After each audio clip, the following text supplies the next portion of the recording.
Dobro jutro, dobar dan, dobro veče. Ovo je jedna specijalna epizoda. Nazovemo ovu epizodu Crvena vrata Insidiousa. Insidious je franšiza horror filmova. Sad, inače, jedan zanimljiv podatak, tu je jedna posebna pesma, je u stvari i veoma prepoznatljiva. Nije snimana samo za ovaj film, nego je u stvari ta pesma iz nekih davnih dana urađena, koja u stvari priča o samoubistvu tog pevača koji je otpevao tu pesmu i on se kasnije ubio, jel? To je ono horor.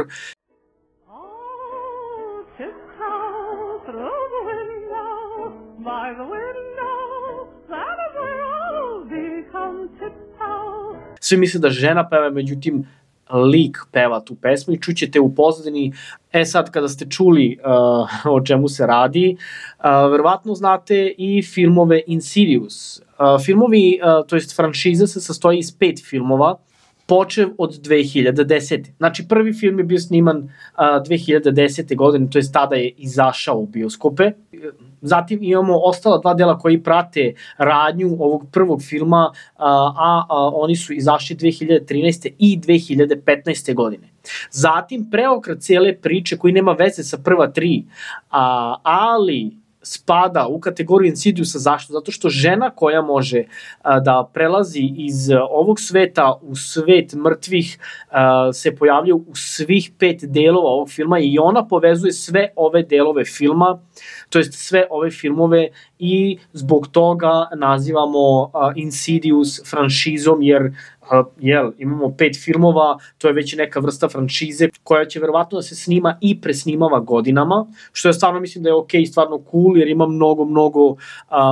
mnogo prostora za različite priče ovde. Zatim imamo Insidious, The Last Key, Insidious, poslednji ključ, koji je izašao 2018. godine. Insidious, The Red Door, Insidious, Crvena vrata, koji je izašao 2023. posle korone, ali mogu da kažem da taj film je jedan od blažih. Nije mi toliko strašan. Taj film nas vraća na prva 3 dela koja su inače bila spojena, bili su isti glumci, radilo se o toj jednoj porodici koju su non stop pratili, maltretirali i opsedali duhovi, demoni i tako dalje. Zatim jedan zanimljiv podatak još iz franšize Insidious. Insidious je 2025. trebao da ima live turneju ili ti živu turneju, nešto kao pozorište, ako se ne varam, u tom nekom smislu, i ta turneja se zvala The Further You Fear. The Further znači dalje ili ti daljina. Inače, ta daljina se spominje u prva 3 dela i u poslednjem delu The Red Door, kroz koja oni prolaze, jer tu radi se o tom nekom svetu gde su demoni i duhovi, jel?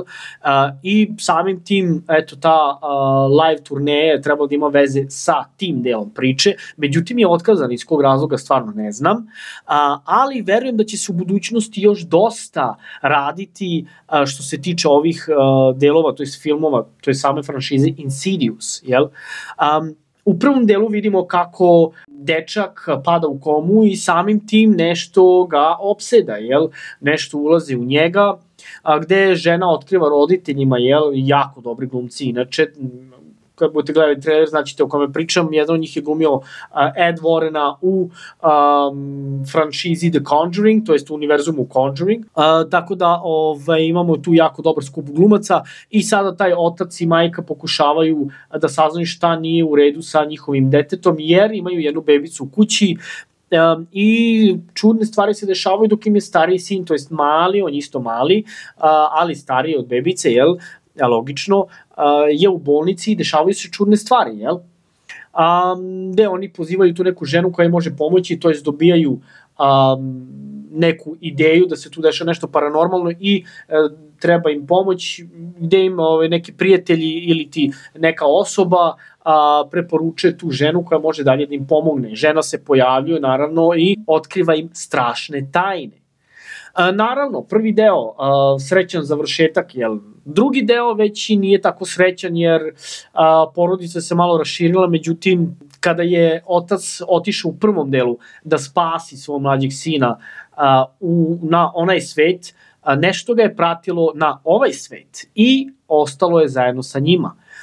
Bore se protiv drugog demona koji inače, znači tvrde da je drugi deo filma Insidiousa toliko strašan da može čak da se meri sa Conjuring filmovima. Možda čak i da bude bolji. Nekako mi je cela ta priča Insidiousa jako dobra. U trećem delu imamo tu neku devojčicu koja biva zaposednuta isto tako nekim demonom. Ona je mnogo patila za svojom majkom, dozivajući svoju majku više puta, jer je patila za njom, dozvala je nešto skroz drugo. I samim tim je pala pod uticaj tog demona, svašta nešto im se dešavalo i opet se pojavljuje ta starija žena koja je pomogla u prva 2 dela onoj porodici, sad pomaže njoj i njenom ocu da se izbore sa ovim demonom. Sviđa mi se malo osveženje, drugi glumci, ja volim tu mlađu glumicu koja ona od malih nogu glumi, stvarno je dobar glumac, mada mi u nekim trenucima nije ličila na sebe, kao da su 2 cure glumile jednog lika. No, o tome nećemo baš toliko da zalazimo u detalje, procenite sami. Što se tiče 4. dela, Insidious, The Last Key, tu imamo priču jedne žene koja se desi da bude napadnuta u jednoj mračnoj prostoriji svoje kuće, gde se ona dere, tu ima jako dobra scena, vidjet ćete u traileru, i gde joj demon gure onako prst u grlo, u stvari prst mu je kao ključ i isključi njen vrisak. Druže, šta više da ti pričam? Znači, šta više da ti kažem? Znači, to da nekom daš milion i da mu kažeš izmisli mi jednu brutalnu scenu nekog horora, neće izmisliti tako strašno kao što je ovo. Znači, ja nekad se zapitam da onaj koji piše scenariju ili ti piše uopšte celu priču tog nekog horor filma koji je tako brutalan, da li to uopšte normalno? I zatim imamo 5. i poslednji deo The Insidious, The Red Door, Crvena vrata. Čudo jedno što moja knjiga u stvari se zove Crvena vrata. Da, pišem knjigu, kratka priča je u pitanju, traje nekih 20 do 30 minuta čitanja, ali da, mnogo mi se dopada što ima veze sa ovim. Jeste horror, science fiction, ali da, ovo tek sad shvatam, wow. Ok, 5. deo, Crvena vrata, dečak koji je bio zaposednut u prvom delu kada je bio u komi i u drugom delu njegov otac koji se borio protiv tog demona, je sada porastao, student je na fakultetu, naravno nema sećanja iz tog nekog vremena jer su njegovi roditelji to tako zahtevali da psiholog napravi, ne znam ja, da on zaboravi to, međutim sećanje se vraćaju, roditelji je razvedeni, porodica je slomljena. Kada je porodica slomljena, demon jako lako preuzima kormilo, to treba da znati i u stvarnom životu je tako, i u ovom delu vidimo da je u ovom slučaju borba sina sa demonima mnogo veća nego u prva 2 dela kada se otac borio sa demonima da spasi svog sina, pa u ovom slučaju mali to radi kako bi spasio svog oca. Međutim, priča je tužna i strašna, ali ne tako kao prva 2 dela, ali ipak vredi pogledati kako bi imali potpunu priču Insidiousa 1., 2. i 5. deo, koji su u stvari 1., 2. i 3. deo po meni, ali nema veze. Da, u svakom slučaju najslabije kotiran je ovaj deo po meni, ostali su stvarno prebrutalni, ali nije loše, lepo je odgledati ovo, ova franšiza zaslužuje dosta pažnje ljudi, sve preporuke za sve jedan deo. Verujem da će tu biti još nekih novih delova ovog filma. 2023. je trebao da izađe film Thread, koji ima dosta veze sa Insidious, trebao da napravi neki kao spin-off, međutim nešto se desilo, film kao film verovatno nije dobro prošao kod publike, ali nešto se jeste desilo umeđu vremenu i nažalost taj film nismo nikada dobili. Filmovi koji imaju veze sa Insidiousom se tvrdi da je u pitanju Sinister, The Sinister 1. i 2. deo. Mada ne bih rekao, mislim da je Sinister priča za sebe, ali neki tako tvrde u Hollywoodu od producenata. Vidi, sve je moguće, ono što se meni dopada jeste jednostavno Insidious franšiza koju treba držati i pomno pratiti, jer mislim da će iz te franšize izaći u budućnosti još dosta brutalnih filmova, jer ovo su jedni od najstrašnijih horror filmova koji su izašli u tom nekom vremenu, u 2000-ih, jednostavno. Tako da preporučujem da ih pogledate.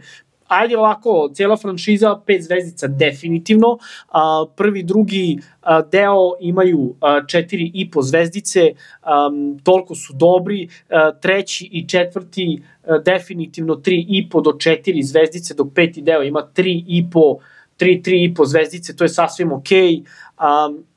Kao što sam i rekao, preporučujem. Hvala vam puno što ste bili ove epizode sa mnom i što ste me saslušali. Bacite like, bacite subscribe, molim vas, ostavite komentar dole i recite mi koji je vaš omiljeni deo Insidious, filma iz Insidious franšize. Pa vidimo se u budućnosti, da ste mi živi, zdravi i do sledećeg viđenja. Nemojte da gledate šta je ispod vašeg kreveta.